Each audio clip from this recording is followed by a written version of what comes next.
Hello and welcome to another new episode of Vishal classes. मैं Vishal sir और आज का वीडियो है 10th standard SSC board students के लिए। इस साल इंग्लिश के पेपर में जो भी राइटिंग स्किल आने वाला है उसको मैं डिटेल में एक्सप्लेन करने जा रहा हूँ इस वीडियो में, और इस तरह के और भी informative video 10th standard students के लिए फ्री में देने वाला हूँ। आपको सिर्फ एक छोटा सा काम करना है, इस चैनल को सब्सक्राइब करना है और बेल वाला आइकन प्रेस कर देना है, ताकि जब भी मैं आपसे रिलेटेड कोई नया वीडियो चैनल पर अपलोड करूं आपको उसका नोटिफिकेशन मिले। इट्स टोटली फ्री, कोई कॉस्ट नहीं है। ओके, चलिए स्टार्ट करते हैं आज का video. 10th standard SSC board English writing skills जो आने वाले हैं वो क्या क्या आने वाले हैं और कैसे आपको लिखना है। Let's start. तो हम लोग स्टार्ट कर रहे हैं with question number 5। Question number 5 में आपको आने वाला है लेटर राइटिंग। तो आपको पता है स्टूडेंट, दो टाइप के लेटर राइटिंग होते हैं, formal and informal. Formal letter writing और इनफॉर्मल लेटर राइटिंग। मेरे हिसाब से जब आपको एग्जाम में फॉर्मल और इनफॉर्मल के बीच में का ऑप्शन आता है तो आपको फॉर्मल लेटर अटेंड करना चाहिए। तो चलिए हम लोग देखते हैं फॉर्मल लेटर का फॉर्मेट। फॉर्मल लेटर क्यों अटेंड करना चाहिए स्टूडेंट? क्योंकि फॉर्मल लेटर को अटेंड करने से आपको ज्यादा मार्क्स स्कोर करने मिलता है। फॉर्मल लेटर में अगर आप फॉर्मेट बराबर फॉलो करते हो तो सिर्फ फॉर्मेट आपको 3 मार्क्स गेन करके देगा। ओके, तो फॉर्मेट ही इसका सबसे मेन चीज है। तो फॉर्मेट कैसे लिखना और बड़ा इजी होता है, कैसे करना है चलिए देखते हैं। सबसे पहले स्टार्टिंग में सब कुछ आपको पेपर के लेफ्ट हैंड साइड में करना है, मार्जिन के लेफ्ट हैंड साइड से आपको स्टार्ट करना है। Name of the sender, starting में आता है नेम ऑफ द सेंडर, जो लेटर भेज रहा है उसका नाम, रूम नंबर, बिल्डिंग का नाम, नेम ऑफ द स्ट्रीट, जगह का नाम, नेम ऑफ द सिटी, जिस सिटी से वो लिख रहा है, डिस्ट्रिक्ट का नाम, और साथ में आपको पिन कोड मेंशन करना है। फिर आपको डेट लिखना है। डेट इस फॉर्मेट में होगा, पहले डे आएगा जैसे कि 01, फिर मंथ आएगा, मंथ समझ लो 02, और फिर ईयर आएगा 2024। इस फॉर्मेट में आपको डेट लिखना है। ये सारा सब कुछ किसका डिटेल है स्टूडेंट? सेंडर का डिटेल है। ओके, नाउ उसके नीचे आपको एक लाइन छोड़ना है। फिर आपको लिखना है name of the post at which receiver is working. मतलब अगर आप प्रिंसिपल को लिख रहे हो तो द प्रिंसिपल आएगा, अगर आप एडिटर को लिख रहे हो द एडिटर, मतलब वो किस पोस्ट पे काम करता है उस पोस्ट को आपको मेंशन करना है। देन वो किस ऑर्गेनाइजेशन में काम करता है, अगर आप प्रिंसिपल को लेटर लिख रहे हो तो उसके स्कूल का नाम आएगा, एडिटर को लेटर लिख रहे हो तो वो किस न्यूज़पेपर कंपनी में काम करता है वो आएगा, कहां पर वो ऑफिस है, name of the city, district, pin code, very necessary. ये सारा जो डिटेल अभी आपने भरा ये रिसीवर का डिटेल है। उसके बाद एक लाइन छोड़ के आपको सब्जेक्ट लिखना है। सब्जेक्ट क्या होता है स्टूडेंट? लेटर का एक शॉर्ट वर्जन। पूरे लेटर में आप इतना बड़ा सब कुछ लिखोगे, अब जिस इंसान को आप भेज रहे हो वो बहुत बिजी होता है तो इतना पूरा वो नहीं पढ़ेगा, वो सिर्फ आपके लेटर का एक शॉर्ट रीजन स्टार्टिंग में ही देख लेगा कि ये लेटर किससे रिलेटेड है। तो वो शॉर्ट रीजन को हम बोलते हैं लेटर का subject. It should not be more than 2 line, ये 2 लाइन से ज्यादा बड़ा नहीं होना चाहिए।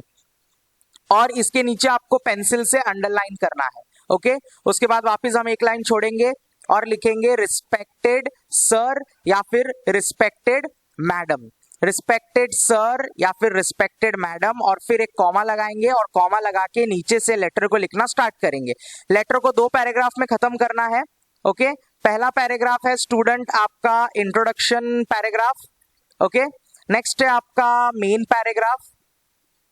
2 पैराग्राफ में आपको लेटर खत्म करना है। ये आपका पहला पैराग्राफ है और ये आपका दूसरा पैराग्राफ है। लेटर खत्म होने के बाद थैंकिंग यू ये लिखना जरूरी है। थैंकिंग यू के बाद कॉमा डाल के योर्स फेथफुली, यहां पर योर्स आएगा, योर्स फेथफुली या फिर सिंसियरली, दोनों में से किसी एक को मेंशन करना है। फेथफुली या फिर सिंसियरली, दोनों में से कोई एक यहां पर आएगा और फिर आपको आपका नाम लिखना है। आप लेटर भेज रहे हो यानी कि सेंडर का नाम यहां पर आएगा। ओके स्टूडेंट, आई होप आपको समझ में आ गया है कि फॉर्मल लेटर किस तरीके से लिखते हैं। अगर आप अटेंड करना चाहते हो इनफॉर्मल लेटर, तो इनफॉर्मल लेटर का स्टार्टिंग का फॉर्मेट यानी कि सेंडर्स डिटेल जो है वो सिंपल रहता है। सेंडर्स डिटेल जैसा होना चाहिए वैसा ही रहता है। उसके बाद जो हम रिसीवर का डिटेल डालते हैं, इनफॉर्मल लेटर में रिसीवर का डिटेल नहीं आता, डायरेक्ट माय डियर और फिर आपके फ्रेंड का नाम। ये भी 2 पैराग्राफ में होता है, पैराग्राफ 1, पैराग्राफ 2। पहला पैराग्राफ होता है इंट्रोडक्शन पैराग्राफ, दूसरा पैराग्राफ होता है मेन पैराग्राफ। ओके, लास्ट में आपको लिखना होता है योर लविंग फ्रेंड और अपना नाम यानी कि सेंडर्स नेम। ये सिंपल फॉर्मेट है, इसमें ग्रामेटिकल मिस्टेक्स के मार्क्स कट सकते हैं। इसमें आपके ग्रामेटिकल मिस्टेक या ग्रामेटिकल एरर के मार्क्स कटने के चांसेस बहुत ज्यादा है। इसीलिए स्टूडेंट एग्जाम में अगर आपको इनफॉर्मल लेटर और फॉर्मल लेटर आता है, ये 2 ही लेटर आता है, ऑप्शन में आता है, दोनों में से कोई एक करना होता है, तो मेरा सजेशन आपको ये है कि आप फॉर्मल वाला लेटर अटेंड करोगे जिससे कि आपको मार्क्स ज्यादा मिलेंगे। ओके, चलो आगे बढ़ते हैं। क्वेश्चन नंबर 5 हम लोग ने देख लिया। क्वेश्चन नंबर 6, क्वेश्चन नंबर 6 जो है उसमें आएगा सबसे पहले A1 A2। क्वेश्चन नंबर 6 का A1 A2 इंफॉर्मेशन ट्रांसफर पे है। इंफॉर्मेशन ट्रांसफर, अभी इंफॉर्मेशन ट्रांसफर क्या होता है? 2 टाइप में होता है, verbal to non verbal and non verbal to verbal. तो पहले हम लोग देखते हैं verbal to non verbal. Verbal to non verbal में स्टूडेंट आपको पैराग्राफ दिया रहेगा। क्या दिया रहेगा? पैराग्राफ। आपको उसको किस में कन्वर्ट करना है? चार्ट में। किसी भी तरीके का चार्ट हो सकता है, डायग्राम हो सकता है, मतलब इसमें आपको पैराग्राफ लिखकर दिया रहेगा। मैक्सिमम 2 पैराग्राफ होते हैं, 2 पैराग्राफ, जिसको आपको कन्वर्ट करना है एक डायग्राम में यानी कि एक फ्लो चार्ट में। पैराग्राफ को समझो, रीड करो, एक बार में नहीं समझ आता है, दूसरी बार रीड करो। रीड करने के बाद आपको समझ जाएगा पैराग्राफ किससे रिलेटेड है और उसको यूज करके आपको डायग्राम बनाना है। पाई चार्ट हो सकता है, नॉर्मल सा एक टेबल बना सकते हो, माइंड मैप बना सकते हो, फ्लो चार्ट बना सकते हो। मतलब पैराग्राफ को रीड करके जो भी आपको समझा और जो भी इंस्ट्रक्शंस दिए गए हैं उसके हिसाब से पैराग्राफ को किस में कन्वर्ट करना है? डायग्राम में कन्वर्ट करना है। इसको हम लोग क्या बोलते हैं students? Verbal to non verbal. Diagram बनाने के लिए आप पेंसिल का यूज करेंगे, जो भी ड्राइंग वाला पार्ट है वो पेंसिल से होगा और कंटेंट जो आप लिखोगे वो किससे लिखोगे? पेन से लिखोगे। आपको खुद का कोई भी पॉइंट ऐड नहीं करना है। Do not add any of your own points. खुद के पॉइंट्स ऐड नहीं करने हैं। जो भी कुछ आपको पैराग्राफ में दिया है उसी को यूज करके आपको लिखना है। ओके, इसका दूसरा टाइप है student non verbal to verbal. आपको समझ में आ गया होगा, यहाँ पे पहले से आपको चार्ट या फिर डायग्राम दिया रहेगा और उसको आपको कन्वर्ट करना है स्टूडेंट पैराग्राफ में। आपको पैराग्राफ 2 पैराग्राफ लिखना है। ओके स्टूडेंट, आपको पहले से क्या दिया रहेगा? आपको पहले से दिया रहेगा किसी भी तरीके का डायग्राम। किसी भी तरीके के डायग्राम को आपको 2 पैराग्राफ में कन्वर्ट करना है। ऑप्शन में होता है स्टूडेंट, दोनों दिया रहता है। इंफॉर्मेशन ट्रांसफर के क्वेश्चन में दोनों चीज पूछी जाती है, वर्बल टू नॉन वर्बल और non verbal to verbal, but दोनों में ऑप्शन होता है। सबसे इजी होता है स्टूडेंट, डायग्राम रहता है, आपको डायग्राम को पैराग्राफ में कन्वर्ट करना होता है, तो ये वाला ज्यादा इजी होता है। तो अगर आपको ऑप्शन में आता है, मैं बोलूंगा आप नॉन वर्बल टू वर्बल को अटेंड करो। वर्बल टू नॉन वर्बल में बच्चे कंफ्यूज होते, नहीं बना पाते, so don't do this, go for non verbal to verbal, जिसमें डायग्राम दिया रहेगा और डायग्राम से आपको 2 पैराग्राफ क्रिएट करना है। Paragraph should be of 100 words in which all the point should get covered. It should be in proper sequence. आपको jumble up नहीं करना है, प्रॉपर सीक्वेंस में लिखना है। एंड आपको टाइटल देना है। ये जो पैराग्राफ आप बनाओगे इसको एक सूटेबल टाइटल देना है। ओके, उसके अलग से मार्क्स है, टाइटल देने का अलग मार्क्स है। ओके, चलो आगे बढ़ते हैं। क्वेश्चन नंबर 6 में बी का पार्ट आता है, B1 B2 दोनों ऑप्शन में रहता है। ओके, पहला होता है ड्राफ्टिंग अ स्पीच। या आप बचपन से करते आ रहे हो, आपको एक टॉपिक दे दिया जाएगा, उस टॉपिक पे आपको 100 वर्ड का स्पीच लिखना है। ये स्पीच को घुमा फिरा कर नहीं लिखना है, जिसके बारे में आप स्पीच लिख रहे हो स्पेसिफिकली उसी के बारे में आपको स्पीच में मेंशन करना है। प्रॉपर बिगिनिंग होना चाहिए और एंडिंग होना चाहिए, और एंडिंग में थैंक यू मेंशन करना जरूरी है। जब आप स्पीच या कोई भी राइटिंग स्किल अटेंड कर रहे हो, 8 से 10 मिनट आपको देना है राइटिंग स्किल को। मैं तो कहूंगा आप 6 से 7 मिनट में आप वाइंड अप करो, 1 मिनट रिवाइज करने के लिए, जो आपने लिखा है उसको रीड करने के लिए, मतलब 8 मिनट के अंदर एक राइटिंग स्किल को फिनिश करने की कोशिश करो। Try to include question for the audience. जब आप स्पीच लिख रहे हो, स्पीच के बीच बीच में कुछ इंटरेस्टिंग क्वेश्चन आप ऑडियंस के लिए पूछ सकते हो, जो आपकी स्पीच को ज्यादा बेहतरीन बनाता है। Yes, okay. सो स्पीच कैसे लिखना है वो आपको पता है। B2 is counter view, view and counter view. So write counter view of the given point. Question ऐसा आता है। मैं सबसे पहले आपको बता देता हूं व्यू काउंटर व्यू क्या होता है। व्यू का मतलब होता है पॉजिटिव साइड। व्यू का मतलब क्या होता है स्टूडेंट? पॉजिटिव साइड, किसी भी चीज का पॉजिटिव साइड, अच्छी बात है। और काउंटर व्यू का मतलब उल्टा। काउंटर व्यू का मतलब क्या होता है स्टूडेंट? उल्टा, नेगेटिव, नेगेटिव साइड देखना है। सपोज पैराग्राफ दिया है आपको, एक क्वेश्चन दिया है, इंटरनेट मेक्स एजुकेशन इजी। ये आपको क्वेश्चन दिया है कि इंटरनेट पढ़ाई को आसान बनाता है। Internet help in studies, internet can be used as entertainment and it increase knowledge of the student. तो ये सारे व्यू दिए गए हैं, अच्छी बातें लिखी गई है, दिस इज व्यू। लेकिन क्वेश्चन क्या बोला है कि काउंटर व्यू लिखना है। काउंटर व्यू मतलब इन सब का उल्टा लिखना है आपको। इन सब चीजों का उल्टा क्या होगा, इन सब चीजों का रिवर्स क्या होगा। जैसे पहला पॉइंट, सबसे पहली चीज आपको टाइटल देना है, इंटरनेट कर्स फॉर स्टूडेंट। यहां पे क्या बोला है कि मेक्स एजुकेशन इजी, उसका उल्टा ये श्राप है बच्चों के लिए। इंटरनेट इज अ श्राप, it's a curse for student. फिर पहला पॉइंट क्या है student? Internet help in studies. तो यहां पर मैंने देखो पैराग्राफ में कन्वर्ट किया है, आपको पैराग्राफ में ही लिखना है। When students try to find answer on internet related to their syllabus, there are chances that they might get wrong answers. Yes, but student will consider it correct. ये सबसे बड़ा प्रॉब्लम है इंटरनेट में, बहुत सारे गलत इंफॉर्मेशन भी पाए जाते हैं, बट स्टूडेंट को पता नहीं होता। स्टूडेंट उसको लिख लेता है अपने बुक में ये समझकर कि ये राइट आंसर है। तो पहला मैंने काउंटर व्यू बता दिया। दूसरा व्यू क्या दिया है? It can be used as entertainment. इसका काउंटर व्यू क्या होगा?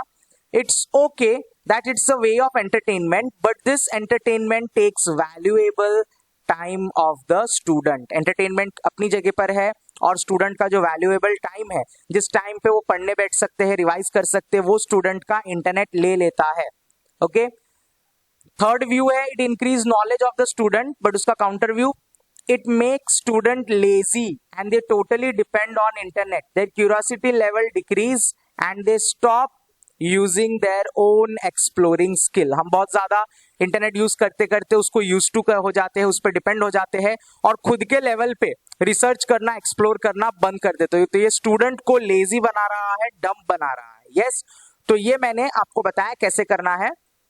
व्यूज दिए रहेंगे, काउंटर व्यू लिखना है, या फिर काउंटर व्यू दिया रहेगा उल्टा, उसका व्यूज लिखना है। ओके, ये ऑप्शन में आता है, स्पीच और व्यू काउंटर व्यू आपको ऑप्शन में आता है। Let's proceed to the next. That is expand the theme. Question number 7 A1 expand the theme और इसके ऑप्शन में आता है news report. Expansion of theme क्या होता है student? You need to write a paragraph. आपको क्या लिखना होता है? आपको एक पैराग्राफ लिखना होता है on a given proverb. Proverb यानी कि जैसे कि मैं आपको एग्जांपल बताता हूं, try till you succeed, try till you succeed, या फिर stitch in time saves nine, time and tide wait for no man. ऐसे कुछ प्रोवर्ब्स जो होते हैं, मुहावरे, इंग्लिश में जो मुहावरे होते हैं उन्हें हम प्रोवर्ब बोलते हैं। उन मुहावरों पे आपको पैराग्राफ लिखना है। अब आप पैराग्राफ में क्या लिखोगे? आप खुद के थॉट्स लिखोगे, write your own thoughts related to that proverb. इस प्रोवर्ब को हम कब यूज कर सकते हैं, ये प्रोवर्ब किन पर सूट करता है, ये प्रोवर्ब का मीनिंग क्या है, ये आपको लिखना है। जब आप ऐसा लिख रहे हो, give example of real life situation, real life की किसी सिचुएशन का एग्जांपल दो, yes, which explains the meaning of the proverb. और जब आप ऐसा एग्जांपल दे रहे हो, try to write about famous personalities, अच्छे पर्सनैलिटीज के बारे में एग्जांपल दो। अगर टाइम का इंपॉर्टेंस समझाना है तो गांधी जी के बारे में आप एक्सप्लेन कर सकते हो। अगर आप मतलब जैसा आपको टाइटल दिया गया है, टाइटल के बेसिस पे आप फेमस पर्सनैलिटीज के एग्जांपल्स दो या फिर किसी हिस्टोरिक इवेंट के बारे में एक्सप्लेन करो। 100 to 120 वर्ड्स का लिखना है with proper beginning and ending. अगर ये आपको बहुत ज्यादा हार्ड लगता है तो इसको अटेंड मत करो। आप क्या अटेंड करो, news and report. News report बड़ा इजी होता है, आपको कोई एक सिचुएशन दे दिया जाएगा और बोला रहेगा इस पे आपको रिपोर्ट लिखना है। पहली चीज, आपको रिपोर्ट को टाइटल देना है, इन्वर्टेड कॉमा के अंदर पेज के बीच में लिखना है। उसके नेक्स्ट लाइन में आपको हाइफन लगा के न्यूज रिपोर्ट ऐसा लिखना है। फिर किस मंथ में ये हो रहा है, सपोज मार्च में हो रहा है तो मार्च लिखना है। मार्च कभी हो रहा है, डे 6 कॉमा कहां पर हो रहा है, सिटी का नाम दैट इज मुंबई। और फिर आपको रिपोर्ट लिखना चालू करना है। Report should be in proper sequence. किस चीज के बाद क्या हुआ, ये बहुत ज्यादा इंपॉर्टेंट है। Everything should be in past tense. सारी चीजें किस में होगी स्टूडेंट, पास्ट टेंस में होगी। तो मेरे ख्याल से अगर आपको ज्यादा स्कोर करना है तो आप एक्सपांशन ऑफ थीम अटेंड मत करो, आप क्या अटेंड करो, रिपोर्ट अटेंड करो, इसमें आपको ज्यादा मार्क्स मिल सकता है। Last part of the writing skill, question number 7, developing a story और नरेट एन एक्सपीरियंस। यहाँ पे भी ऑप्शन होता है, दोनों में से कोई एक लिखना होता है, या तो स्टोरी लिखना होता है या फिर नरेट एन एक्सपीरियंस। तो हम कौन सा अटेंड करेंगे, सबसे ज्यादा इजी होता है स्टोरी अटेंड करो। Develop a story with suitable conclusion given below. कुछ अभी आपके ऊपर डिपेंड करता है, किसी बच्चों को स्टोरी बहुत अच्छा आता है, किसी बच्चों को अपना एक्सपीरियंस शेयर करने अच्छा लगता है। तो स्टोरी का क्वेश्चन कैसा होगा, आपको स्टार्टिंग का ब्लैंक दिया जाएगा, एंडिंग दे दिया जाएगा, and I realise the importance of time. इसके आगे की जो चीजें हैं वो आपको खुद से लिखनी है। आपको ऐसा स्टोरी बनाना है जिस स्टोरी के एंड में ये चीज होनी चाहिए, and I realise the importance of time. मतलब स्टोरी में ऐसा कुछ होना चाहिए कि आपको टाइम के इंपॉर्टेंस के बारे में पता चले। ओके, नेक्स्ट है नरेटिंग एक्सपीरियंस। ये उल्टा है, स्टोरी में आपको एंडिंग दिया था, स्टार्टिंग का खुद से लिखना था। यहाँ पे स्टार्टिंग का सिचुएशन आपको दे दिया है, it was Sunday morning, I woke up from sleep and to my surprise I saw. आगे की चीज आपको खुद एक्सपीरियंस के हिसाब से शेयर करना है। सपोज संडे का दिन है, आप सुबह उठते हो और कुछ चीज देखकर सरप्राइज हो जाते हो, कौन सी चीज रहती है, उसके ऊपर आपको पूरा अपना एक्सपीरियंस आगे का शेयर करना है। ओके स्टूडेंट, ऑप्शन में रहता है, इसको भी अटेंड कर सकते हो स्टोरी, या स्टोरी को अटेंड ना करके एक्सपीरियंस। स्टूडेंट एक बहुत इंपॉर्टेंट चीज है जिसमें आप मिस्टेक करते हो, आप क्या करते हो, सबके दो दो चीज अटेंड कर देते हो। जैसे लेटर में आप फॉर्मल लेटर भी लिख देते हो, इनफॉर्मल लेटर भी लिख देते हो, फिर यहाँ पे आने के बाद आप दोनों चीज लिखते हो, वर्बल टू नॉन वर्बल लिखते हो, फिर यहाँ पे आने के बाद आप स्पीच व्यू काउंटर व्यू दोनों लिखने की कोशिश करते हो। यहीं पे आप गलती करते हो। आपको ऐसा नहीं करना है, आपको कोई एक ही अटेंड करना है। अगर आप दो दो अटेंड करने जाते हो आपका पेपर छूट जाएगा, लास्ट की चीजें जो है वो छूट जाएगी। एक्स्ट्रा लिखने के चक्कर में जो मेन लिखना था वो लिखना आपका छूट जाएगा। एक्स्ट्रा लिखने का कोई मार्क्स नहीं होता, एक्स्ट्रा लिखने का कुछ मार्क्स आपको नहीं मिलेगा। आप फॉर्मल और इनफॉर्मल लेटर अगर दोनों लिखते हो, जिसमें आप ज्यादा स्कोर कर रहे हो, पेपर में सिर्फ उसी का मार्क्स इंक्लूड किया जाएगा। अगर आपने एक्स्ट्रा लिख भी दिया है उसका मार्क्स आपके फाइनल मार्क्स में इंक्लूड नहीं होंगे। तो टाइम वेस्ट मत करना, कोई एक ही चीज लिखना है। लेटर में फॉर्मल या इनफॉर्मल लेटर लिखो। इंफॉर्मेशन ट्रांसफर में मैंने आपको बता दिया है, नॉन वर्बल टू वर्बल लिखना है। क्वेश्चन नंबर 6 में सबसे आसान होता है स्पीच, तो स्पीच अटेंड करना है। क्वेश्चन नंबर 7 में सबसे आसान होता है रिपोर्ट राइटिंग, तो रिपोर्ट राइटिंग लिखना है। और क्वेश्चन नंबर 7 में जो आपको अच्छा लगता है, स्टोरी या एक्सपीरियंस, दोनों में से कोई एक लिखना है। यहाँ पर हमारा राइटिंग स्किल्स जो है वो खत्म हो गया। और इंग्लिश के पेपर में क्या ग्रामर आ सकता है, इसके ऊपर मैंने 3 पार्ट में अलग से वीडियो बना रखा है। अगला वीडियो मैं हिंदी के लिए बनाऊंगा, हिंदी ग्रामर और हिंदी का राइटिंग स्किल्स क्या पूछा जाएगा। ओके स्टूडेंट्स, इसी तरीके के अपडेट्स के लिए आपको चैनल को सब्सक्राइब करना है, बेल वाला आइकन प्रेस करना है। फ्री में सब कुछ गाइडेंस आपको मिल रहा है, best quality education by Vishal sir. Okay, और ये जो पीडीएफ है, ये इंपॉर्टेंट वाला जो फॉर्मेट वाला पीडीएफ है, कौन सी चीज कैसे करनी है, ये पीडीएफ फ्री में आपको टेलीग्राम चैनल पर मिलेगा। टेलीग्राम चैनल का लिंक वीडियो के नीचे डिस्क्रिप्शन में मैंने दे दिया है, वहां से आप ले सकते हो। इनफैक्ट आप मुझे व्हाट्सएप पे भी कांटेक्ट कर सकते हो, मेरा व्हाट्सएप नंबर मैं वीडियो के नीचे शेयर कर रहा हूं। कोई भी डाउट है आप डायरेक्ट वीडियो के नीचे या व्हाट्सएप पे, दोनों जगह पे मुझसे पूछ सकते हो। वीडियो को ज्यादा से ज्यादा अपने सारे दोस्तों के साथ शेयर करो। जितने भी 10th स्टैंडर्ड के आपके दोस्त है, अगर वो कंफ्यूजन में है, उनका कंफ्यूजन आप दूर कर सकते हो। जो बच्चे क्लासेस नहीं ज्वाइन किए हैं घर पे सेल्फ स्टडी कर रहे हैं उनके लिए ये बहुत बढ़िया है। और जिन बच्चों को समझ नहीं आता है, स्कूल में लेक्चर्स समझ नहीं आते हैं या क्लासेस में भी समझ नहीं आ रहा है, इसको देखने के बाद आई होप सो आपको समझ में आ गया होगा राइटिंग स्किल्स क्या होता है और कैसे अटेंड करना है।